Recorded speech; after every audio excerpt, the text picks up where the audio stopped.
কাশিটা সারান আপনি মাইরা দিবেন আবার কাশিটা ওরান আমার ব্যবসা নষ্ট করে লাগে।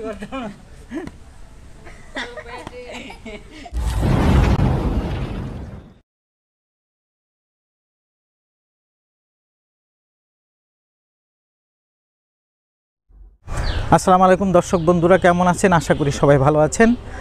আজকের এপিসোডে আপনাদেরকে দেখাবো এমন একটি জিনিস যা গ্রামগঞ্জে পূর্বে দেখানো হতো, কিন্তু এই ঐতিহ্যটা আমরা হারিয়ে ফেলেছি। আজকে আপনাদের দেখাবো বানরের খেলা। এটা বাংলার ঐতিহ্য। আগে গ্রামে গঞ্জে সাপ খেলা, বানরের খেলা, আরও কত কিছু খেলা এখানে দেখাইতো, কিন্তু বর্তমান যুগে এই খেলাগুলি হারিয়ে গিয়েছে। তারপর আমরা কিছুটা বানরের খেলা দেখাতে চেষ্টা করব। দর্শক বন্ধুরা, যারা এখনও আমার চ্যানেলটি সাবস্ক্রাইব করেন নাই, এখনই যে সাবস্ক্রাইব করে দেবেন, আর যারা সাবস্ক্রাইব করেছেন তাদেরকে অসংখ্য অসংখ্য ধন্যবাদ। তবে আমি আবার ফিরে আসছি একটু পরেই, আমার সঙ্গেই থাকুন।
দেখাইতে হলে কি করে? দাও আগে প্রথমে সুন্দর করে সালাম দাও, মধু সুন্দর করে সালাম দাও। সালাম, তারপরে কি হ্যান্ডশেক করে? বকশিসটা রাখো। হ্যাঁ, এই লো বকশিস, বকশিস লো। হ্যাঁ, তো হ্যান্ডশেক দাও। এই যে হ্যান্ডশেক করো। হাতটা ধরো। আরে খুব সুন্দর। ও বাহ বাহ বাহ। আরে কি করে? আচ্ছা ঠিক আছে। আচ্ছা, আর কি কি খেলা দেখাইতে পারে এটা? জাম্পারে দেখা তো। আরে ধরে, আরে ধরে ধরে। Relax relax. হ্যাঁ, আর কি করে? বুড়ো মানুষ কিভাবে পড়ে থাকে বিছনায়? বুড়ো মানুষ বুড়ো মানুষ এরকম বিছনায় পড়ে থাকে। তারপরে আব্বু আম্মুর কাছে থাকে কিভাবে? বয়স হইলে কি করে মধু? হ্যাঁ, এরকম পড়ে কষ্ট করে। সবারে সিলেক্ট দে।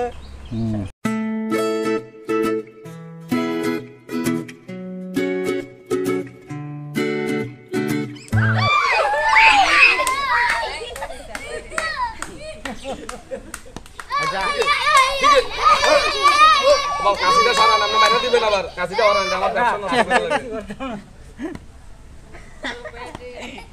সালাম দিতে বলো।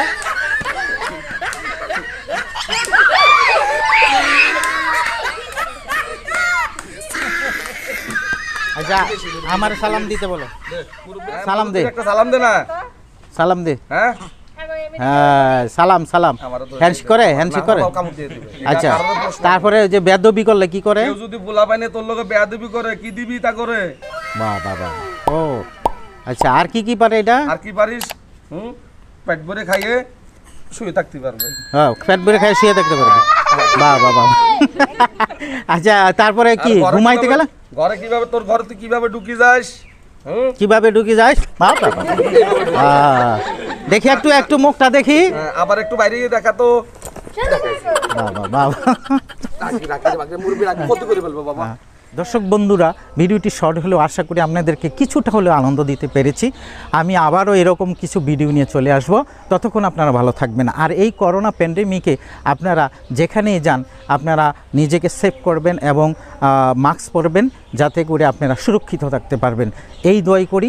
সবাইকে আবারও শুভেচ্ছা জানিয়ে শেষ করছি। আল্লাহ হাফেজ।